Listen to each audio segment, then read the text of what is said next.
आपने आते जाते यहाँ वहाँ रेरा का नाम देखा होगा, सुना होगा, पर ये रेरा है क्या? मैं आकाश मौर्य आपको समझाने आया हूँ रेरा इन सिंपल टर्म्स। तो रेरा जो है वो बेसिकली एक एक्ट है।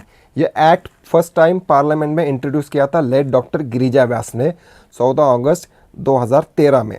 उसके बाद 26 मार्च 2016 में वो प्रेसिडेंट के थ्रू पास हो गया था। 1 मई 2016 में सेंट्रल अथॉरिटी ने सारे स्टेट को इन्फॉर्म कर दिया कि आप अपने रूल्स एंड रेगुलेशन बना दीजिए। फिर 1 मई 2017 में ये एक्ट पूरी तरह से इम्प्लीमेंट हो गया। तो ये जो एक्ट है, इस एक्ट में टोटल 92 सेक्शन है और वो डिवाइड किए गए हैं टोटल 10 चैप्टर में। तो आइए अभी हम उस एक्ट को समझते हैं। तो हम अभी पढ़ेंगे रेरा एक्ट 2016। तो इसमें बेसिकली देखा जाए तो टोटल ये पूरा एक्ट जो है वो डिवाइडेड है। इसमें पहला चैप्टर जो है वो प्रिलिमिनरी है, जिसमें आपको उस मतलब इस एक्ट को क्या कहना है ये बताया जाएगा। उसके बाद डेफिनेशन है। दूसरा जो चैप्टर है उसमें रियल एस्टेट प्रोजेक्ट और रियल एस्टेट का जो एजेंट होता है उसका रजिस्ट्रेशन किस तरह से होता है, क्या होगा, उस रजिस्ट्रेशन के बारे में है। तीसरा चैप्टर जो हमारे प्रमोटर है, बिल्डर, उनके फंक्शन एंड ड्यूटीज क्या क्या है उसके बारे में है।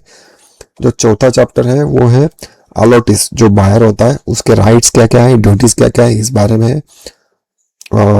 जो ये पांचवा चैप्टर है ये रियल एस्टेट रेगुलेटरी अथॉरिटी जो होती है, जो हर स्टेट में अलग अलग होती है, उसके बारे में दिया हुआ है। 6 चैप्टर में सेंट्रल एक एडवाइजरी काउंसिल होता है उसके बारे में है। सातवां जो चैप्टर है वो रियल एस्टेट अपीलेट ट्रिब्यूनल, इसके ऊपर है। 8वां जो चैप्टर है जो इंटरेस्टिंग है उसमें ऑफेंसेस, पेनल्टीज एंड एडजुडिकेशन के बारे में है। 9वां जो चैप्टर है वो ये जो रह रहा जो होगा उसका फाइनेंस, ऑडिट, अकाउंटिंग, रिपोर्ट्स, इसके सब के बारे में। और जो कुछ बचा कुछ है वो लास्ट चैप्टर में मिसलेनियस में डाल दिया गया। तो ये है।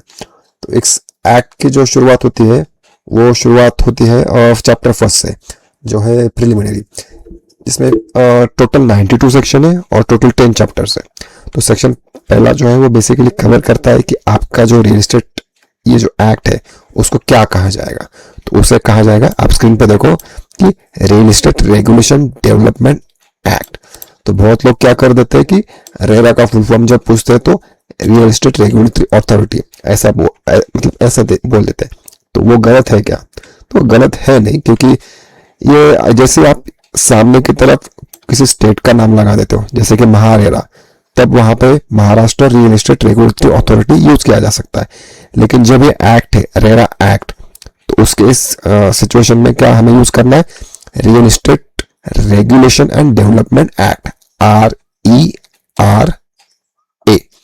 इसके बाद उसका जो दूसरा है टॉपिक वो है कि ये जम्मू कश्मीर को छोड़ के पूरे इंडिया में लागू होगा, लेकिन अभी वो जम्मू कश्मीर इंडिया का पार्ट हो चुका है, तो ये भी नहीं। और किस डेट से ये एक्ट एप्लीकेबल होगा, ये बेसिकली है। और दूसरा जो सेक्शन है वो बेसिकली है सारी डेफिनेशन इसमें दी गई है। तो इसमें टोटल 44 डेफिनेशन है। घबराने की कोई बात नहीं, क्योंकि डेफिनेशन सारी दे दी है। तो जो मेन इंपॉर्टेंट डेफिनेशन है वो मैंने आपके लिए यहाँ पे लिखी हुई है, सारी मेन है। उन्होंने ABCD ऐसे चालू किया है, A से लेकर Z तक, और Z के बाद ZA ZB ऐसे करके ZR तक। तो ऐसे टोटल 44 है। तो उसमें इतना घबराने की बात नहीं है। इसमें कुछ है, जैसे कि अलॉटी जो है वो D पे दिया हुआ है, अपीलेट ट्रिब्यूनल जो रिलेटेड केसेस वगैरह हैंडल करता है, तो उसके बारे में F में। कारपेट एरिया जो K में, ये बहुत इंपॉर्टेंट है। मैं आपको एक बार एक्ट दिखा देता हूँ कि ये जैसे गैजेट में एक्ट आया हुआ है, ये 26 मार्च 2016 को पास हुआ था। तो इसमें first chapter preliminary, second act. तो यहाँ से जैसे ABCD ऐसे सारे एक्ट हैं, हमें देखना है के। तो के कारपेट एरिया का ये डेफिनेशन पूरा दिया हुआ है। तो बेसिकली इसका ये मतलब है कि आप जितने एरिया में कारपेट बिछा सकते हो उसको हम कारपेट एरिया कहेंगे। मतलब एक्सटर्नल वॉल छोड़ के जो एरिया होता है वो सब कारपेट एरिया में काउंट होगा, जिसमें बालकनी और वरांडा काउंट नहीं होता। ये डेफिनेशन आपको एक बार सुना देता हूँ कि carpet area means the net usable floor area of apartment excluding the area covered by the external walls, area under service shaft exclusive balcony और veranda area and exclusive open terrace area but include the area covered by the internal partition wall of the apartment। तो same, तो उसमें इतना कुछ नहीं है, hard समझना है। जहां पे आप कारपेट बिछा सकते हो वो कारपेट एरिया, जिसमें बस एक्सटर्नल वॉल इन्वॉल्व नहीं है, इंटरनल जो भी वॉल है वो भी इन्वॉल्व हो जाती है, बालकनी और वरांडा कैलकुलेट नहीं होता। दूसरा जो है वो बिल्डिंग की डेफिनेशन जो जे में दी गई है। उसके बाद कमेंसमेंट सर्टिफिकेट। कमेंसमेंट सर्टिफिकेट मतलब कंस्ट्रक्शन चालू करने की लोकल अथॉरिटी से परमिशन लेनी पड़ती है, तो उसे हम कमेंसमेंट सर्टिफिकेट कहते हैं। उसके बाद है क्यू। क्यू में हमें मिलती है कंप्लीशन सर्टिफिकेट। आर्किटेक्ट जब अपना पूरा कंस्ट्रक्शन कंप्लीट हो जाता है तो एक सर्टिफिकेट लिख के देता है कि जैसे जिस तरह से प्लान थे उस हिसाब से हमने कंप्लीशन कर दिया, तो वो कंप्लीशन सर्टिफिकेट, उसकी डेफिनेशन दी हुई है। दूसरा है जेड ए। जेड ए जो 27 नंबर पर इंटरेस्ट। तो जब कुछ पेनल्टीज वगैरह लगती है या फिर प्रोजेक्ट वगैरह डिले हो जाता है तो प्रमोटर को या तो इंटरेस्ट पे करना होता है, बहुत बार तो बायर को भी देना होता है, तो वो जो इंटरेस्ट रेट है उसकी डेफिनेशन जेड ए में। उसके बाद है Z F, occupancy certificate. Occupancy certificate basically एक ऐसा डॉक्यूमेंट होता है जो बताता है कि आप जो बिल्डिंग में रहने जा रहे हो वहां पे आप एक्चुअली ऑक्यूपेंसी मतलब रह सकते हो, तो रहने का एक तरह की परमिशन दी गई है, उसे हम ऑक्यूपेंसी सर्टिफिकेट कहते हैं, जो लोकल अथॉरिटीज इशू करती है। उसके बाद आ जाता है जेड एम। रियल एस्टेट जो एजेंट होते हैं, जो हमारे सीपी होते हैं, उनकी क्या डेफिनेशन है, वो किसे कहा जाएगा, ये सब जेड एन में लिखा हुआ है। उसके बाद है Z N, real estate project. तो किसको रियल एस्टेट प्रोजेक्ट कहा जाएगा, इसकी डेफिनेशन जेड एन में। और जेड के में प्रमोटर। प्रमोटर जिसे हम बिल्डर, सेलर, बहुत सारे टर्म्स हैं, तो उसका सार जेड के में दिया गया है। तो उसके बाद का जो चैप्टर है, चैप्टर 2 रजिस्ट्रेशन, चैप्टर 2 जिसमें registration of real estate project and real estate agent, इनके बारे में बात की है। तो रजिस्ट्रेशन अगर किसी प्रोजेक्ट जो बिल्डिंग बनने वाली है उसके कैसे होगा, और एजेंट के बारे में। तो उसका सबसे पहला जो सेक्शन है वो है कि कौन से प्रोजेक्ट जो है वो रियल एस्टेट मतलब रजिस्ट्रेशन के लिए, मतलब कौन सा प्रोजेक्ट रियल एस्टेट में अप्लाई कर सकता है, उसके क्वालिफिकेशन और ये दिए गए हैं। तो ऐसे प्रमोटर जिनको एडवर्टाइज करनी है, मार्केट करना है, बुक करना है, सेल करना है, इन सबको रजिस्ट्रेशन की जरूरत है। ये आप स्क्रीन पे देखो कि यहाँ पे दिखा हुआ है। दूसरा उसमें बताया गया है कि किस किस को जरूरत है नहीं रेरा रजिस्ट्रेशन लेने की। तो ऐसे एरिया जिनका मतलब एरिया जो है वो 500 स्क्वायर मीटर से कम है, उनको रेरा रजिस्ट्रेशन की जरूरत है नहीं। उसके बाद जो है टोटल अगर नंबर जो है अपार्टमेंट्स के हुए, फ्लैट्स के हुए, या जो भी लैंड प्लॉट छोटे छोटे बेच रहे हैं, उसके अगर 8 से कम है, 8 क्रॉस नहीं कर रहा है, तो ऐसे सिचुएशन में भी रेरा नंबर की जरूरत नहीं है नहीं। दूसरा ये लिखा गया है कि जिन प्रोजेक्ट को अगर कंप्लीशन सर्टिफिकेट मिल गया है, ये एक्ट जो 2016 में 17 से लागू होता है, उसके पहले कंप्लीशन सर्टिफिकेट मिल गया है, तो उनको भी रेरा नंबर की जरूरत है नहीं। कंप्लीशन सर्टिफिकेट मतलब आर्किटेक्ट ने लिख के दिया है कि कंस्ट्रक्शन पूरा हो चुका है ये। फिर उसके बाद आ जाता है कि अभी हमारे यहाँ पे बहुत सारे मतलब रीडेवलपमेंट के प्रोजेक्ट है, तो उसके बारे में यहाँ पे लिखा हुआ है कि जिनको रेनोवेशन करना है, रिपेयर और रीडेवलपमेंट करना है, और जिसमें कोई मार्केटिंग इन्वॉल्व नहीं है, एडवर्टीजमेंट या सेलिंग इन्वॉल्व नहीं है, और न्यू अलॉटमेंट होने नहीं वाला है, तो ऐसे सारे सिचुएशन को में भी रेरा नंबर की जरूरत नहीं है, रेरा एप्लीकेशन की जरूरत है नहीं, तो वो भी एक्सक्लूडेड है। ये आप स्क्रीन पे देखो दिखा हुआ है। अभी उसके बाद आ जाता है सेक्शन 4। सेक्शन 4 बेसिकली क्या है कि डॉक्यूमेंटेशन क्या क्या लगेंगे। तो डॉक्यूमेंटेशन को क्या किया गया है, वहां पे बहुत सारे फॉर्म यूज किए गए जो एक्चुअल एक्ट है।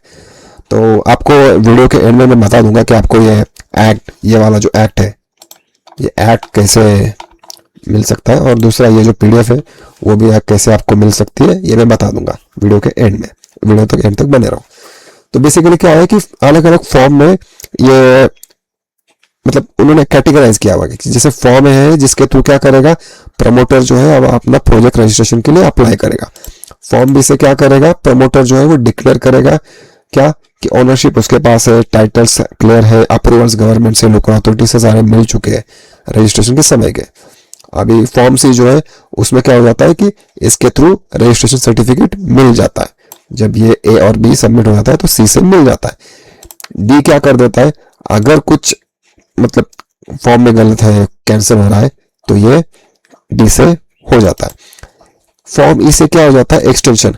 बहुत बार क्या हो जाता है कि सपोज अभी जैसे कोविड टाइप सिचुएशन आ गई थी, ऐसे सिचुएशन में काम कर नहीं सकते तो एक्सटेंशन चाहिए होता है, और कुछ कुछ चीजें हो सकती है जिसमें एक्सटेंशन चाहिए होता है, तो उस एक्सटेंशन के लिए फॉर्म ई से के थ्रू अप्लाई करना होता है, और फॉर्म ऐप के थ्रू वही जो फॉर्म ई के से मतलब थ्रू जो अप्लाई किया था उसका एक्सटेंशन सर्टिफिकेट मिल जाता है। तो अभी जब रजिस्ट्रेशन करते हैं तो उसके लिए सबसे पहले क्या क्या डॉक्यूमेंट लगते हैं, तो इंटरप्राइज, तो एक जो कंपनी बनी होगी, प्रोप्राइटर होगी, प्राइवेट लिमिटेड, एलएलपी जो भी होगी, तो उसकी डिटेल्स, उसकी ब्रीफ डिटेल देनी पड़ती है रेरा को। दूसरा जो होता है वो इसके पहले पिछले 5 साल तक कितने प्रोजेक्ट लॉन्च किए उसका डिटेल्स सारी देनी पड़ती है रेरा अथॉरिटीज को। उसके बाद आ जाता है कि कमेंसमेंट सर्टिफिकेट, आपको जो कंस्ट्रक्शन करने की परमिशन मिल चुकी है, लोकल अथॉरिटीज एनओसीज ये सारी जो मिल चुके हैं उसकी ऑथेंटिकेटेड कॉपी, मतलब वो लॉयर वगैरह अपना स्टैम्प करके ऑथोराइज कॉपी दे देते हैं, वो यहाँ पे अपलोड करनी पड़ती है। उसके बाद आर्किटेक्ट ने जो सैंक्शन प्लान किया हुआ है, गवर्नमेंट का सैंक्शन प्लान, लेआउट कैसा होगा, उसके स्पेसिफिकेशंस, ये सब भी पहले डिस्क्लोज करना पड़ता है। उसके बाद आ जाता है कि डेवलपमेंट वर्क कैसे एग्जीक्यूट होगा, तो उसका मैं पहले कितनी बिल्डिंग बनेगी, पहले कितने फ्लोर बनेंगे, कैसे बनेंगे, किस तरह, ये सब कुछ यहाँ पे डिस्क्लोज करना पड़ता है। उसके बाद आ जाता है कि ये प्रोजेक्ट जो है उसका लोकेशन क्या है, कहाँ होगा, इसमें लॉजिट्यूड, लैटिट्यूड, लैटिट्यूड, ये सब डिटेल फिल करनी होती है। उसके बाद जो हमारा एग्रीमेंट टू सेल होता है और जो अलॉटमेंट लेटर होता है, जैसे 10% पे कर देता है बायर, तो उसके बाद अलॉटमेंट लेटर मिल जाता है, उसके बाद कुछ ही दिनों में एग्रीमेंट टू सेल होता है, तो उसका फॉर्मेट का होगा, क्या होगा, उसका परफॉर्मा यहाँ पे पहले ही अपलोड करना पड़ता है। उसके बाद आ जाता है कि अपार्टमेंट्स कितने हैं, कारपेट एरिया क्या होगा, कितने यूनिट्स है, किस किस टाइप पे, 1 BHK 2 BHK, टोटल यूनिट्स, क्या क्या कारपेट एरिया, ये सब भी डिस्क्लोज करना पड़ता है। इसके बाद आ जाता है कि टोटल गैराज कितने हैं और कवर पार्किंग कितने, ये भी रेरा को बताना पड़ता है। उसके बाद रियल एस्टेट एजेंट, अगर इस प्रोजेक्ट पे कोई काम करने वाले हो पहले से है कि ना ये लोग काम करेंगे, तो उसकी डिटेल, उनका एड्रेस, या रियल एस्टेट एजेंट का वो देना पड़ता है। उसके बाद ये जो कंस्ट्रक्शन के प्रोजेक्ट है उसमें कॉन्ट्रैक्टर हुआ, आर्किटेक्ट हुआ, स्ट्रक्चरल इंजीनियर हुआ, उनके नेम एंड एड्रेस ये भी करना पड़ता है। अभी ये जो सेक्शन 5 है इसमें क्या हो जाता है कि प्रमोटर को रजिस्ट्रेशन सर्टिफिकेट मिल जाता है। अभी हमने ऊपर पढ़ा था कि ये जो है प्रमोटर को फॉर्म सी के तहत ये मिल जाता है, तो वो जो रजिस्ट्रेशन सर्टिफिकेट मिलता है उसे हम फॉर्म सी कहते हैं। उसके बाद सेक्शन 6 ये कहता है कि एक्सटेंशन प्रोजेक्ट रजिस्ट्रेशन, अगर किसी को एक्सटेंशन चाहिए तो उसे किस तरह से अप्लाई करना पड़ेगा, क्या करना पड़ेगा, तो वो सारी चीजें सेक्शन 6 में लिखी हुई है। सेक्शन 7 में ये सब लिखा हुआ है। तो अथॉरिटी क्या कर सकती है कि सुओ मोटो कर सकती है, खुद से ये कर सकती है। तो उसमें क्या है कि अगर उन्हें लगा कि एनीथिंग, मतलब कुछ ऐसा है जो डिस्क्लोज नहीं किया, वो किया, कोई टर्म्स एंड कंडीशन वायलेट किए, या फिर कुछ ऐसी एक्टिविटी में अनफेयर प्रैक्टिसेस में इन्वॉल्वमेंट है, तो ये हो सकता है। लेकिन इसमें और एक चीज है जो आप स्क्रीन पे देखो कि रजिस्ट्रेशन जब हो जाता है, प्रमोटर को क्या हो जाता है, 5 साल मतलब सेक्शन 5 के थ्रू जो रजिस्ट्रेशन ग्रांट हुआ, ये जो सेक्शन 5 है हमारा, उसके थ्रू अगर अथॉरिटी को लगता है कि सुओ मोटो के थ्रू कैंसिल करना है, कुछ करना है, तो अथॉरिटीज को क्या करना पड़ेगा, 30 डेज पहले एक नोटिस प्रमोटर को भेजनी पड़ेगी, उनका सुनना पड़ेगा। ऐसा नहीं है कि बाबा कुछ भी बोल दिया कि आज से आपका प्रोजेक्ट बंद, तो सामने वाले प्रमोटर को बताना पड़ेगा, बिल्डर को बताना पड़ेगा कि आपसे गलती क्या हुई है, क्या कर सकते हैं। उसके बाद आ जाता है सेक्शन 8। तो बेसिकली ये जो है तो होता है कि कोई अगर प्रमोटर, बिल्डर कुछ प्रोजेक्ट कंप्लीट नहीं कर पाया, तो ऐसे सिचुएशन में अथॉरिटी क्या कर लेती है, टेक ओवर कर लेती है, और वो जो प्रोजेक्ट है वो किसी और डेवलपमेंट को दे देती है। तो उसके रिलेटेड सारी इंफॉर्मेशन सेक्शन 8 में दी हुई ये प्रोविजन है। और फिर उसके बाद आता है सेक्शन 9 जो रियल एस्टेट एजेंट के लिए होता है। तो उसमें भी बेसिकली फॉर्म है, जो फॉर्म जी है उसके through real estate agent apply करता है, एच के थ्रू उन्हें सर्टिफिकेट मिल जाता है, आई के थ्रू वो रेनोवेशन के लिए अप्लाई करता है, और जे के थ्रू उन्हें रिन्यूअल मिल जाता है। कि जब जी और आई में अगर कुछ रिजेक्शन या कुछ रिवोकेशन टाइप चीजें हो, तो वो फॉर्म जे के थ्रू हो जाता है। और सेक्शन 10 अभी रियल एस्टेट एजेंट जो होते हैं उनके लिए जो ड्यूटीज है और रिस्पॉन्सिबिलिटी वो है, तो उनके मेन चीज ये है कि वो विदाउट रजिस्ट्रेशन वो कोई सेल नहीं कर सकते। दूसरा यह है कि डॉक्यूमेंट मतलब बुक्स डॉक्यूमेंट्स हुए, बुक्स ऑफ अकाउंट्स हुए, रिकॉर्ड्स, ये सब मेंटेन करेंगे, प्रिजर्व करेंगे, ये उनकी ड्यूटी है। दूसरा और लास्ट में यह है कि वो अनफेयर जो प्रैक्टिसेस है, अनफेयर किसी प्रैक्टिस में इन्वॉल्व नहीं हो गए। ये बेसिकली मेन 3 मुद्दे हैं, बाकी और भी मुद्दे हैं लेकिन 3 मेन ही है। उसके बाद आ जाता है chapter 3, function and duties of promoter. तो प्रमोटर बिल्डर, उनके क्या क्या ड्यूटीज है, क्या क्या वो काम करेंगे, ये सब ये इस एक्ट में दिया हुआ है। तो उसमें बेसिकली क्या है कि प्रमोटर जो होता है उन्हें अकाउंटेबल बनाना है, ट्रांसपेरेंट बनाना है, ये सारी चीजें यहाँ पे लिखी हुई है। तो सेक्शन 11 है, उसमें क्या है कि वो कौन सी चीजें उन्हें डिस्क्लोज करनी है या अपडेट करती रहनी है, इसके बारे में दिया गया है। सबसे पहले है कि रजिस्ट्रेशन की डिटेल्स, कि आपने रजिस्ट्रेशन के समय जो जो डॉक्यूमेंट अटैच किए हैं वो सारी डिटेल्स आपको डिस्क्लोज करनी है वेबसाइट पे, ये सारी चीजें है। दूसरा है कि क्वार्टरली मतलब हर 3 महीने में कितने types of list of types of apartment, ये क्वार्टरली आप अपडेट करना है। उसके बाद है कि अप्रूवल टेकन, समय समय पे जो अप्रूवल मिलता है, क्योंकि बहुत बार क्या हो जाता है कि लोकल अथॉरिटीज का अप्रूवल आने के लिए समय हो जाता है। तो ऐसे सिचुएशन में जैसे जैसे अप्रूवल आता है वैसे क्वार्टरली उसे अपडेट करना पड़ता है हर 3 महीने में। उसके बाद प्रोजेक्ट का स्टेटस क्या है, अभी कितने कंस्ट्रक्शन किस लेवल पे है, ये सब हर 3 महीने में अपडेट करना पड़ता है। स्क्रीन पे देखो आप कि एडवर्टीजमेंट जब होता है कि रेरा नंबर के बिना आप एडवर्टीजमेंट नहीं कर सकते, ये भी यहाँ पे मेंशन किया हुआ है। उसके बाद प्रमोटर क्या कर रहा है, time of booking allotment letter issue करेगा बुकिंग के समय। उसके बाद क्या है कि सैंक्शन प्लान, लेआउट, स्पेसिफिकेशन, ये सब डिस्क्लोज करेगा कि क्या क्या है पहले से। स्टेज वाइज स्केड्यूल जो होता है कि किस तरह से मतलब फर्स्ट फ्लोर बनने पे क्या, सेकंड फ्लोर बनने पे क्या, ये सारा डिफेक्ट, ये सब उनको ये करना है। उसके बाद उनको एक स्ट्रक्चरल लायबिलिटी डिफेक्ट DLF जिसे हम कहते हैं कि वो डिफेक्ट पीरियड जो 5 साल का है। अगर किसी बिल्डर ने कंस्ट्रक्शन कर लिया, बिल्डिंग बन गई, अगले 5 साल तक अगर उसका कुछ बेसिक स्ट्रक्चर कुछ डिफेक्ट होता है तो अगले 5 साल तक उसको रिपेयर करना, ये पूरा का पूरा जिम्मेदारी बिल्डर का है। उसके बाद आ जाता है कि रिस्पॉन्सिबल टू जो कंप्लीशन सर्टिफिकेट है, अभी बिल्डर जो आर्किटेक्ट को अपॉइंट करता है उसके थ्रू कंप्लीशन ऑब्टेन करना, ये जिम्मेदारी जो है वो प्रमोटर की है। उसके बाद लीज सर्टिफिकेट ऑब्टेन करना वो बिल्डर की जिम्मेदारी है। इसेंशियल सर्विसेज जो जो कुछ लगती है वो सब भी बिल्डर ही प्रोवाइड करेगा। इसके बाद आ जाता है कि एसोसिएशन ऑफ अलॉटी। तो बेसिकली एसोसिएशन ऑफ अलॉटी मतलब जो लोगों ने घर लिया हुआ है, उन्हें घर अलॉट किया गया है, उनका जो एसोसिएशन होता है उसे हम सोसाइटी कहते हैं, कोऑपरेटिव सोसाइटी कहते हैं, या जो कुछ भी कहते हैं, पर बेसिकली यहाँ पे टर्म यूज किया एसोसिएशन ऑफ अलॉटी। तो उन्हें जैसे ही 51% अलॉटमेंट हो जाता है, बुकिंग हो जाती है, तो बिल्डर को क्या करना है, फॉर्मेशन करना है सोसाइटी का, ये रूल में दिया गया है। दूसरा ये क्या है कि register conveyance deed of the apartment. तो अभी तो क्या हो जाता है, जब बिल्डर क्या करता है, किसी से लैंड ले लेता है, टाइटल उसके नाम पे आ जाता है, तो कन्वेंस डीड के थ्रू वो सोसाइटी के नाम करना पड़ता है, ये भी बिल्डर ही करके देगा। तो फिजिकल पोजीशन में जो ट्रांसफर का जो भी कुछ खर्चा आएगा ये भी बिल्डर को ही करना है। और इसमें लास्ट में दिया हुआ है कि प्रमोटर जो होता है वो अलॉटमेंट लेटर कैंसिल कर सकता है, लेकिन कुछ उसमें भी टर्म्स एंड कंडीशन अप्लीकेबल होते हैं। उसके बाद सेक्शन 12 है liability of promoter to false advertisement.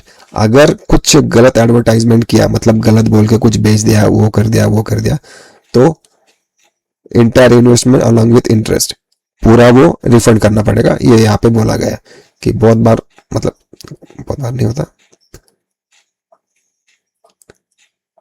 Okay, section 13 registration of advance payment on allottee. इस सेक्शन 13 क्या कहता है कि बेसिकली आप जो है वो 10% तक ही एडवांस ले सकते हो, उसके बाद ही अलॉटमेंट लेटर होगा। उसके पहले एग्रीमेंट के पहले 10% से ज्यादा। सपोज 1 करोड़ का कोई फ्लैट है, प्लॉट है, अगर तो उसका 10% मतलब 10 लाख लेने के बाद आप एग्रीमेंट कर सकते हो, उससे ज्यादा नहीं लेना है, ये है। उसके बाद आ जाता है सेक्शन 14। सेक्शन 14 बेसिकली आपका 5 साल का structural warranty defective liability period है, ये बता देता है कि जब कंस्ट्रक्शन हो गया तो ये हो सकता है। उसके साथ साथ इसमें यह भी लिखा हुआ है कि जब एसोसिएशन ऑफ अलॉटी हो गया है या जब हो गया है तो क्या होता है, जब तक एसोसिएशन ऑफ अलॉटी बनता नहीं तब तक जितने लोगों ने घर लिया हुआ है, अगर बिल्डर को कुछ चेंजेस करने हैं तो सबसे पहले उन्हें क्या करना है, 2/3 मेजोरिटी का अप्रूवल लेना है रिटर्न में, उसके बाद वो चेंजेस कर सकता है। अगर एसोसिएशन ऑफ अलॉटी हो चुका है तो उनसे भी परमिशन लेनी है और 2/3 मेजोरिटी रिटर्न में चाहिए, तभी वो चेंजेस कर सकता है। उसके बाद आ जाता है सेक्शन 15, जिसमें क्या हो जाता है कि प्रमोटर के अलॉटी से प्रायर रिटर्न कंसेंट लेनी पड़ेगी अगर कुछ चेंजेस वगैरह करनी है तो। सेक्शन 16 जो इंश्योरेंस के बारे में, बेसिकली ये क्या है कि प्रमोटर जब कंस्ट्रक्शन चल रहा है तो उसके दौरान जब तक टोटल फ्लैट सेल नहीं वगैरह नहीं होते तब तक एक इंश्योरेंस लेना पड़ता है, तो इंश्योरेंस लेने की जिम्मेदारी जो है वो प्रमोटर की है, बिल्डर की है। उसके बाद वो जो कुछ भी पे करना है वो बिल्डर ही पे करेगा, और जैसे कंस्ट्रक्शन कंप्लीट हो जाए एसोसिएशन ऑफ अलॉटी को, सोसाइटी को वो ट्रांसफर किया जाएगा। ये सब चीजें यहाँ लिखी हुई है। उसके बाद आ जाता है transfer of title, conveyance deed. Conveyance deed के थ्रू क्या करेगा, बिल्डर जो है वो सब कुछ जो है वो allottee association of allottee society को ट्रांसफर कर देगा। इसमें डॉक्यूमेंटेशन हो गए, कॉमन एरिया होगा, क्योंकि इंसान जो होता है वो खरीदता है अपना अपार्टमेंट, अपना ये, लेकिन वो जो स्टेयर केस यूज करेगा, वो जो लिफ्ट एरिया यूज करेगा, वो जो टेरेस का एरिया, क्लब हाउस, जिम, ये सब तो प्राइवेट एरिया है। तो ये सारा जो एरिया होता है उसकी ओनरशिप जो खरीदार होता है उसके पास कहाँ से आती है, तो सेक्शन 17 के तहत कन्वेंस डीड जो होता है उसके थ्रू वो यूज कर सकता है। उसके बाद आ जाता है कि कंपनसेशन ऑफ डिले और डिफेक्ट। तो इसमें क्या लिखा गया है बेसिकली, तो अगर प्रमोटर फेल होता है कि समय पे नहीं देने पे, तो बिल्डर क्या है, लाइबल है पूरी अमाउंट रिफंड करने के लिए विद इंटरेस्ट। और दूसरा ये पॉइंट दिया गया है कि प्रमोटर जो है वो कंपनसेट करेगा अगर कोई लॉस हो जाता है, जो डिफेक्टिव टाइटल की वजह से कुछ लैंड इशू आ गए तो वो बेयर भी प्रमोटर ही करेगा। ये बेसिकली दिया गया है। तो अब हम आते हैं चैप्टर 4 पे, जो rights and duty of allottee, जो बाहर होते हैं उसके सारे राइट्स क्या क्या है। तो सेक्शन 17 में एक ही सेक्शन में सारे राइट्स उन्होंने दिए गए हैं। तो क्या क्या है, कैसे है, वो मैं एक एक करके समझते हैं। आपको ये पीडीएफ दे दूंगा, उसमें आप आराम से पढ़ सकते हैं, लेकिन वो कैसे लेना है उसके लिए वीडियो के एंड तक बने रहो ताकि पता चले कि वो पीडीएफ आपको मिलेगा कैसे। उसमें बेसिकली क्या है कि अलॉटी को क्या राइट है कि वो जो प्रोजेक्ट है उसके रिलेटेड जो जो इन्फॉर्मेशन है, फिर वो कन्वेंस डीड हुआ, सॉरी कन्वेंस डीड नहीं, रजिस्ट्रेशन सर्टिफिकेट, क्या प्लान अलॉट है, कि कितने यूनिट्स है, ये सब इन्फॉर्मेशन ऑब्टेन करने के राइट अलॉटी रखता है। दूसरा है कि वो स्टेज वाइज क्या क्या प्रोजेक्ट का प्रोसेस चल रहा है वो भी उसकी इन्फॉर्मेशन जानने का राइट भी अलॉटी के पास है। उसके बाद वाटर कैसे रहेगा, सैनिटाइजेशन, इलेक्ट्रिसिटी, क्या क्या एमिनिटीज मिलने वाली, ये सब जानने के राइट्स अलॉटी के पास है। उसके बाद आ जाता है कि पोजीशन की, अलॉटी के पास पोजीशन लेने का राइट है। And association of allottee entitled to use the common area. तो जैसे जो फ्लैट खरीदा है उसका तो पोजीशन लेगा ही, और वही जो है वो जो सोसाइटी में रह रहा है उसका जो कॉमन एरिया है वो एसोसिएशन ऑफ अलॉटी के थ्रू वो यूज करने का राइट उसको आ जाता है। उसके बाद आ जाता है कि रिफंड, अगर क्या हो जाता है कि कुछ क्लेम करता है तो रिफंड करने का राइट भी अलॉटी के पास है। उसके बाद है कि अलॉटी जो है वो क्या है कि इंटाइटल है, जो डॉक्यूमेंट है, प्लान्स है, कॉमन एरिया कैसे होगा, क्या होगा, आफ्टर हैंडओवर फिजिकल पोजीशन, ये सब के डॉक्यूमेंट्स मांगने का राइट वो अलॉटी के पास है। अब ये जो है ये बहुत मेन इंपॉर्टेंट है कि अलॉटी जो है वो रिस्पॉन्सिबल है टाइम टू टाइम पेमेंट करने के लिए, रजिस्ट्रेशन के लिए चार्जेस, ये जो टैक्सेस वगैरह जो पे करना है ये सब पे करना है, इसके लिए अलॉटी जिम्मेदार है after taking position. Before position जो कुछ भी चार्जेस पे करने होते हैं, जैसे कि समय समय पे स्लैब दिया गया आपको, तो वो भी पे करने के लिए अलॉटी जिम्मेदार है। उसके बाद है अलॉटी जो है वो लाइबल टू पे द इंटरेस्ट। अगर स्लैब वाइज जो मतलब फिक्स हुआ है एग्रीमेंट में जो बताया गया है कि इतने स्लैब होने पे आप इतना पेमेंट करोगे, वो आपने नहीं किया तो आपको इंटरेस्ट भी पे करना पड़ेगा अगर आपने डिले पेमेंट किया तो। उसके बाद और एक है कि ऑब्लिग मतलब अगर दोनों प्रमोटर और अलॉटी दोनों अगर म्यूचुअल कंसेंट से एग्री कर देते हैं तो वो कम ज्यादा भी किया जा सकता है, इतना ये नहीं है। उसके बाद आ जाता है कि एवरी अलॉटी क्या करेगा, जो association of allottee housing cooperative society है उसके फॉर्मेशन में एक्टिव पार्टिसिपेशन करेगा, ये भी इस एक्ट में लिखा हो जाता है। तो ऐसा तो है नहीं कि हमने बस फ्लैट ले लिया, अभी एसोसिएशन ऑफ अलॉटी बनने में हम कोई ये नहीं करेंगे। रेरा कहता है कि आपको वो भी करना पड़ेगा। ओके, तो every allottee shall keep the physical position of the within the period of 2 months from the occupancy. तो ये कहता है कि ऑक्यूपेंसी सर्टिफिकेट जैसे ही आ जाता है उसके 2 महीने के अंदर, with in a period of 2 months, 2 महीने के अंदर आपको पोजीशन फिजिकल लेना पड़ेगा। ये रेरा का रूल है कि आप ऐसा नहीं कह सकते कि मेरा पोजीशन है मैं बाद में ले लूंगा, नहीं, लेना पड़ेगा विद इन 2 months। और उसके बाद एवरी कन्वेंस डीड जो होती है, जो सारे राइट्स जो बिल्डर से, सॉरी टाइटल वगैरह जो होते हैं बिल्डर से सोसाइटी की तरफ आएंगे, उसमें भी अलॉटी को एक्टिवली पार्टिसिपेट करना पड़ेगा। अब अगला जो है वो चैप्टर 5। तो इसमें क्या है कि रियल एस्टेट रेगुलेटरी अथॉरिटी, हर स्टेट में जो अथॉरिटी होती है वो मतलब किस तरह से फंक्शन करेगी, क्या करेगी, ये सब चीजें आप है ना अगर इसको आराम से पढ़ो, इसको क्या है आप पॉज कर दो और ये सब आराम से पढ़ो, कुछ ये नहीं है इसमें, कुछ इंपॉर्टेंट इतना है नहीं, बस बेसिकली वो फंक्शन कैसे करेगा, क्या करेगा, मैं आपको एक तो मतलब जल्दी जल्दी बताता हूँ कि बेसिकली क्या है कि इस्टेब्लिश करेंगे रेरा अथॉरिटी हर स्टेट में। फिर उसमें क्या होगा, एक चेयरपर्सन होगा, इस उसमें उनके टर्म्स कंडीशन ऑफिस की क्या कैसे होगी ये दिया है। जो चेयरपर्सन है और मेंबर्स, उनकी क्वालिफिकेशन क्या होगी, उन्हें अलाउंस सैलरी क्या क्या मिलेगी, ये सब दिया हुआ है। चेयरपर्सन को रिमूवल कैसे किया जाता है, रिस्ट्रिक्शन क्या क्या है, टेन्योर कितना रहेगा, एम्प्लॉइज ऑफिस और ये सब कैसा रहेगा, एडमिनिस्ट्रेटिव पावर क्या क्या रहेगी चेयरपर्सन के पास, रेरा का फंक्शन क्या रहेगा रियल एस्टेट सेक्टर में, मीटिंग जो बुलानी पड़ती है वो किस तरह से बुलाई जाएगी, रेरा के वायलेशन की कंप्लेंट मतलब किस तरह फाइलिंग ऑफ ये किस तरह से किया जाएगा, और प्रमोशन। तो ये जो अगला एक जो है वो सेक्शन 32, ये थोड़ा एक इसमें कुछ कुछ इंपॉर्टेंट चीजें गई है कि उनके मतलब क्या क्या करेगा ये। तो बेसिकली उनका एक मेन काम है अलॉटीज का प्रोटेक्शन करना, उनके इंटरेस्ट का, वो जो ताकि लोग घर ज्यादा खरीदे, एक सिंगल विंडो क्रिएट करना, तो टाइमली अमाउंट सारे का कंप्लायंस वगैरह कंप्लीशन के लिए ये सब करना पड़ेगा। ट्रांसपेरेंट और रोबस्ट ग्रीवियंस मैकेनिज्म करेगा, इनकरेज करेगा इन्वेस्टमेंट सेक्टर में और इंक्रीज बढ़े, फाइनेंशियल ट्रांजैक्शन बढ़े, इसके लिए ये करेगा। उसके बाद कंस्ट्रक्शन इन्वायरमेंट क्रिएट करेगा ताकि बिल्डर आराम से ये कर सके, सब कुछ इजीली हो जा सके।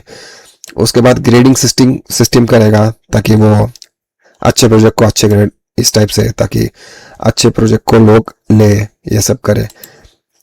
उसके बाद है कि कंसिलेशन अगर कुछ प्रमोटर और अलॉटी के बीच में डिस्प्यूट है तो कंसिलेशन एक्ट 1996 के तहत वो कंसिलेशन करने का फैसिलिटी वो भी प्रोवाइड कर देगा। लैंड रिकॉर्ड का डिजिटलाइजेशन उसके ऊपर कुछ ये करेगा, और समय समय पे अप्रोप्रिएट गवर्नमेंट को एक एडवाइस करता रहेगा, ये दिया गया है, ये थोड़ा मेन है। फिर उसके बाद आ जाता है 733। तो उसमें क्या है कि रेरा के पास पावर है कि वो इंफॉर्मेशन ले सकता है, इन्वेस्टिगेट कर सकता है कंप्लेंट्स के लिए। उसके बाद सेक्शन 34 की रिस्पॉन्सिबिलिटी ऑफ इंश्योरिंग कंप्लायंस। तो उसमें क्या है कि register regulate registered project of real estate agent, तो वो रजिस्ट्रेशन करेगा प्रोजेक्ट का, रियल एस्टेट एजेंट का, मेंटेन वेबसाइट मेंटेन करेगा, पब्लिक मतलब पब्लिकली अवेलेबल रहेगा जिसमें फोटोग्राफ प्रमोटर का सब डिटेल्स, रजिस्ट्रेशन, ये सारी चीजें यहाँ पे मेंशन होंगी। उसके बाद जो है वो compliance to obtain upon promoter allottee reveal. हाँ, तो ये सारी डिटेल आप ऑनलाइन चेक कर सकते हो, ये बेसिकली लिखा हुआ है। और सेक्शन 35 जो होता है वो कहता है कि इन्वेस्टिगेशन कर सकता है, फिर इंट्रीम ऑर्डर्स जो होता है वो निकाल सकता है, सेक्शन 36 कहता है। उसके बाद डायरेक्शंस दे सकता है ये पावर 37 से आ जाती है कि हमारे प्रमोटर हुए, एजेंट हुए, अलॉटी हुए, उनको दे सकता है। पेनल्टी इम्पोज करने की पावर आ जाती है ये सेक्शन 38 के तहत। एंड 39 के तहत क्या कर सकता है कि अमेंडमेंट कर सकता है एक्ट में, ऑर्डर्स निकाल सकता है, रेगुलेशंस निकाल सकता है, डायरेक्शन दे सकता है अप्रोप्रिएट गवर्नमेंट को, ये सेक्शन 37 में स्टार्ट। उसके बाद आ जाता है section chapter 6 central advisory council. तो एक सेंटर में एडवाइजरी काउंसिल करेगा, जो जो सारे स्टेट है उनसे उनको एडवाइस करेगा कि कैसे फंक्शन करना है। तो वो सेक्शन 40 से लेकर 42 तक है, जिसमें क्या है कि उनका रोल क्या है, फंक्शंस क्या है, वो कैसे कैसे एडवाइस करेगा। ये 3 इसमें खत्म है, आप आराम से पढ़ लीजिए, इतना कुछ ये नहीं है। उसके बाद आ जाता है कि अपीलेंट ट्रिब्यूनल की एक जो केसेस होते हैं वो नॉर्मल कोर्ट में चलने की बजाय यहाँ पे होगी, जल्दी से होगी, ये सब चीज़ें हैं। तो इसमें 43 से लेके 58 तक सारे सेक्शंस है, जिसमें मेन बेसिकली क्या है कि बेंच में क्या होगा कि एक चीफ जस्टिस मेंबर होगा एक, और एडमिनिस्ट्रेटिव टेक्निकल मेंबर एक रहेगा। ऐसे 2 लोग कंपल्सरी है, ये एक है जिसे को कहा जाता है REAT, real estate appellate tribunal, REAT, REAT. उसके बाद ये रीट के जो मेंबर है उनकी सैलरी कैसे होगी, क्या पावर है, बार काउंसिल से कैसे पावर आ जाती है, लीगल रिप्रेजेंटेटिव कैसे रहेंगे, क्या रहेगा, ये सारी चीजें। आप स्क्रीन को पॉज करो, आराम से बोल लो, कोई ये नहीं, PDF चाहिए तो एंड में बता दूंगा कैसे मिलेगी। उसके बाद आ जाता है चैप्टर हमारा 8। चैप्टर 8 क्या है? चैप्टर 8 बहुत इंटरेस्टिंग टॉपिक है, क्योंकि इसमें ऑफेंसेस, पेनल्टीज और एडजुडिकेशन के बारे में दिया गया है। जिसमें सबसे पहला सेक्शन है section 59, penalties for promoter violation. तो किस सेक्शन में कि जब अगर कोई promoter, builder without RERA registration number के जब कोई प्रोजेक्ट का एडवर्टीजमेंट, सेल ये सब कर देता है, तो उसमें क्या होगा कि punishment for non registration under section 3 क्या होगा, जो भी उसका टोटल प्रोजेक्ट है उसके कॉस्ट के 10% वो फाइन पे करेगा। दूसरा क्या है कि अगर ये मतलब उसको फाइन लगा दिया, उसने फिर भी कुछ नहीं किया, तो एडिशनल 10% लग सकता है और 3 साल तक की जेल भी हो सकती है। तो जो प्रोजेक्ट होता है वो सपोज 100 करोड़ का अगर प्रोजेक्ट है, तो उसका 10% मतलब 10 करोड़, तो 10 करोड़ का तो होता नहीं, करोड़ प्रोजेक्ट तो 100 हजार करोड़ में होते हैं। अगर 1000 करोड़ का प्रोजेक्ट तो 100 करोड़ उसको बस पहली पेनल्टी है, और वो भी कंप्लेंट नहीं किया तो और 100 मतलब 200 करोड़ तो बस पेनल्टी में चले गए, तो इसलिए ये इंपॉर्टेंट है। उसके बाद आ जाता है सेक्शन 16, जो पेनल्टी फॉर फॉल्स इंफॉर्मेशन। अगर आप जो रजिस्ट्रेशन कर रहे हैं उसमें कोई फॉल्स इंफॉर्मेशन दी, तो उसमें क्या होगा, 10% तक पेनल्टी लग सकती है और 3 साल तक की जेल हो सकती है। ये या हो सकती है और दोनों भी हो सकती है, ऐसा है। तो अगला आ जाता है section 61, penalty for promoter contribution. अगर कोई कॉन्ट्रीब्यूशन वगैरह है तो उसके लिए 5% तक पेनल्टी लग सकती है। उसके बाद आ जाता है non compliance.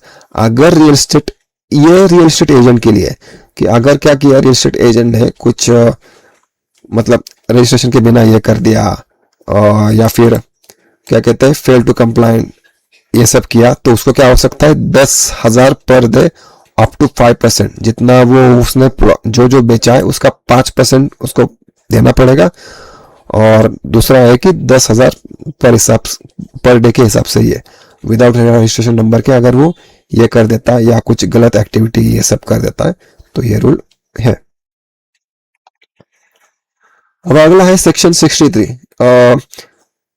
Penalty for contravening RERA order. Okay, अगर प्रमोटर ने क्या किया, कुछ कंप्लाई ऑर्डर्स के साथ कंप्लाई नहीं किया, तो क्या होगा, कम्युलेटिव मतलब 10+10 ऐसे क्या करेगा, वो बढ़ता जाएगा। तो वो मतलब समय के साथ एडिशन, नए नए ऑर्डर के साथ उसना ऐड, ये इसमें लिखा हुआ है सेक्शन 33 में।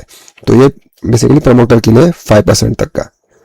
उसके बाद है सेक्शन 64, अपीलेंट ट्रिब्यूनल। जो अपीलेंट ट्रिब्यूनल है हमारा रीट, उसका अगर प्रमोटर ने फॉलो नहीं किया तो क्या होगा कि और एडिशनल 10% और इम्प्रिजनमेंट टू 3 years। तो बेसिकली ऊपर वाला क्या है कि ये रेरा जो है हमारा, रेरा क्या अगर नहीं फॉलो किया तो ये हो एप्लीकेबल होगा 5% वाला, और रेट का नहीं किया तो 10% और 30 साल की जेल हो सकती है। ओके, तो ये सेक्शन 65 है जो अगेन रियल एस्टेट एजेंट के लिए है कि अगर उन्होंने भी लोकल गवर्नमेंट का अगर नहीं सुना तो उन्हें क्या होगा, उन्हें भी 5% का ही लगेगा। जैसे बिल्डर को ही 5% है, यहाँ पे भी 5% है।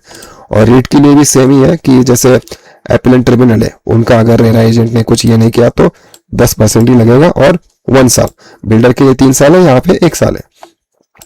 उसके बाद आ जाता है हमारा सेक्शन 67 जो अलॉटी के लिए। हम क्या है, जो बायर है अलॉटी है उनको भी फाइन लगा सकते हैं, लेकिन उनको क्या है अप टू 5%, जो प्लॉट फ्लैट या जो भी कुछ प्रॉपर्टी में लिया है उसका 5% तक वो लगा सकते हैं, ये है। और उसके बाद आ जाता है कि सेक्शन 68 ये अपीलेंट ट्रिब्यूनल के ऑर्डर अगर उन्होंने नहीं माने तो अप टू 10%, तो और 10% और 1 साल की जेल लग सकती है। उसके बाद सेक्शन 69 क्या कहता है कि जो इंसान एक्चुअल में कुछ गलत करेगा उसी इंसान को रिस्पॉन्सिबल पकड़ा जाएगा, ये बेसिकली ये कहता है। और कंपनी मीन्स क्या है कि body of corporate and director means relation is firm. तो बेसिकली क्या है कि अगर किसी इंसान ने गलत इंफॉर्मेशन देके फ्लैट बेच दिया, लेकिन वो किसी कंपनी के अंडर काम करता था, अभी क्या है कि वो तो जॉब छोड़ के चला गया, तो ऐसे सिचुएशन में कंपनी को पकड़ा नहीं जाएगा, जिस इंसान ने झूठ बोल के ये किया है उसी को पकड़ा जाएगा। ये अकाउंटेबिलिटी बताता है। उसके बाद है सेक्शन 70 अगर डिस्प्यूट बिटवीन स्टेक होल्डर्स। तो स्टेक होल्डर्स कौन कौन है, तो प्रमोटर है, अलॉटी है और एजेंट है। अगर उनके बीच में कुछ मतलब डिस्प्यूट्स वगैरह है तो वो उसका मतलब सॉल्यूशन निकालना, ये सब करना। उसके बाद आ जाता है सेक्शन 71 एडजुडिकेशन ऑफिसर के बारे में, अपॉइंटमेंट उसकी कैसे होगी, क्या होगी, ये सब दिया हुआ है। उसके बाद है सेक्शन 72 की कंपनसेशन लेने के बारे में, यहाँ पे दिया प्रोविजन दिया हुआ है। उसके बाद आ जाता है चैप्टर 9 फाइनेंस अकाउंट ऑडिट। तो रेरा को ग्रांट्स कैसे मिलेगी, उसका ऑपरेशन कैसे होगा, एनुअल बजट वो कैसे प्रिपेयर करेंगे, रेरा का जो अकाउंटिंग और फाइनेंशियल ऑडिट साल का कैसे होगा, एनुअल रिपोर्ट वो कैसे सबमिट करेंगे, ये सब चीजें यहाँ पे लिखी गई है।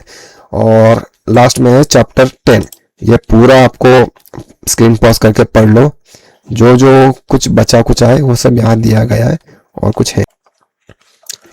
तो बेसिकली अभी हम क्या देखेंगे कि कुछ फॉर्म्स है जो इस एक्ट में मेंशन किए गए। तो फॉर्म 1 जो होता है वो क्या होता है, आर्किटेक्ट की तरफ से दिया जाता है अगर बिल्डर को कुछ बैंक अकाउंट से पैसा निकालना होता है। उसके पहले एक चीज समझ लो, होता क्या है कि एक एस्क्रो अकाउंट बनाना पड़ता है। जैसे ही हम बिल्डर को, कोई बायर बिल्डर को पे करता है, बिल्डर का अकाउंट क्या होता है 2 हिस्सों में, मतलब वो अमाउंट डिवाइड हो जाती है। तो 70% होता है वो एक एस्क्रो अकाउंट में चला जाता है और 10% वो यूज करने के लिए, मतलब डेली एक्टिविटी कंस्ट्रक्शन वगैरह उसके लिए वो रखना पड़ता है। लेकिन अगर कंस्ट्रक्शन करने के लिए वो 70% वाला एक एस्क्रो अकाउंट है, उससे अगर पैसे निकालना है तो उसके लिए फॉर्म 1 लगता है। उस फॉर्म 1 में क्या करेगा, आर्किटेक्ट बता देगा कि मनी विड्रॉ करने की रिक्वायरमेंट के बारे में वो लिख के दे देगा। दूसरा, उसी एस्क्रो अकाउंट में से एक स्ट्रक्चरल इंजीनियर होगा, वो विड्रॉ फंड करने का जो फॉर्म है वो फॉर्म 2 के तहत होगा। उसके बाद उसके बाद आ जाता है फॉर्म 3 जो चार्टर्ड अकाउंटेंट है, उसके से भी एक एप्लीकेशन लेना पड़ेगा जो फॉर्म 3 के तहत वो फाइल करके फिर हम एस्क्रो अकाउंट से निकाल सकते हैं। उसके बाद आ जाता है 2A क्या होता है कि इंजीनियर जो होता है वो आफ्टर कंप्लीशन, हर साल एनुअली क्या करेगा, वो इंजीनियर कंफर्म करेगा कि क्वालिटी ऑफ कंस्ट्रक्शन का एक सर्टिफिकेट देगा रेरा को और वो बिल्डर अपलोड करेगा। उसके बाद आ जाता है 4, यहाँ पे क्या करेगा, कंप्लीशन सर्टिफिकेट। आर्किटेक्ट क्या करेगा, प्रोजेक्ट कंप्लीट हो चुका है, ये सब परफेक्ट बना है, ये सब बता देगा। उसके बाद आ जाता है फॉर्म 5, तो ये क्या होगा, ये ईयरली रिपोर्ट है कि सीए लिख के देगा, ईयरली या हाफ ईयरली पता नहीं, लेकिन वो बता देगा कि कितने पैसे विड्रॉल किए गए प्रोजेक्ट से। उसके बाद आ जाते हैं हमारे फॉर्म ABCDEFGHIJKLM। तो फॉर्म है जिसके तहत क्या होगा, प्रोजेक्ट रजिस्ट्रेशन होगा। फॉर्म B जिसमें डिक्लेरेशन होगा कि टाइटल क्या कैसे क्या। फॉर्म C के तहत ऑफिशियल रजिस्ट्रेशन हो जाएगा प्रोजेक्ट का। फॉर्म D के तहत रिजेक्शन अगर या कैंसिलेशन हुआ तो वो है फॉर्म E से क्या होगा, बिल्डर प्रोजेक्ट का एक्सटेंशन मांग सकता है। और फॉर्म F के तहत क्या होगा कि वो एक्सटेंशन पास हो गया। फॉर्म जी के थ्रू क्या होगा, रियल एस्टेट एजेंट अप्लाई करेगा फॉर्म एच के तहत, उसका एप्लीकेशन होगा। अगर रिजेक्शन या कुछ ऐसा हुआ, कैंसिलेशन ये सब, तो फॉर्म आई के तहत ये करेगा।